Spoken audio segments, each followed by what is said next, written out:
红星啊，今日股票趁钱无？台北股市一开盘就冲破28000破纪录，这个马起开到91条哦，最后是收27900几点。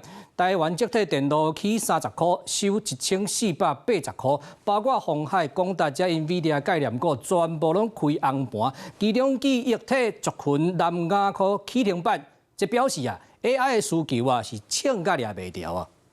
台股伫公布年假了后，头一个交易日开盘就冲破28000点的大关，但这点更加是以1500块开出，和历史的相关嘅小港。三奈米先进制程的接单也够有好消息。在 AI 的一个需求表现相对的一个热络以外，那么近期包括了在苹果以及在非屏的一个部分，我们都可以看到，那么整体在这个智慧型手机的一个销售，那么似乎都有比较超乎原先的一个预期。回答的执行长黄景芬在华盛顿特区的 GTC 演讲也将要登场 ，AI 概念股造成轰动。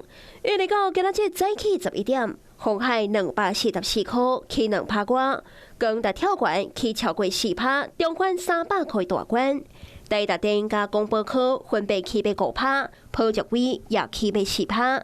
外资也在这2礼拜大量进场投资。数位孪生的数位工厂的议题，机器人的进化，这个可能都会是市场上关注的焦点。这波 AI 的风潮也互基业体做备后备继续起价。南亚科、旺宏甲威光也拢起停。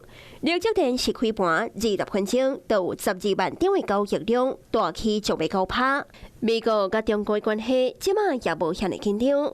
再加上市场认为有可能的降低利率，种种的因素也互台股各创下新高的纪录。Hello， 我是雷亚，想要抢先掌握最及时的新闻资讯吗？赶快订阅、按赞、开启小铃铛，锁定华视新闻 YouTube 频道。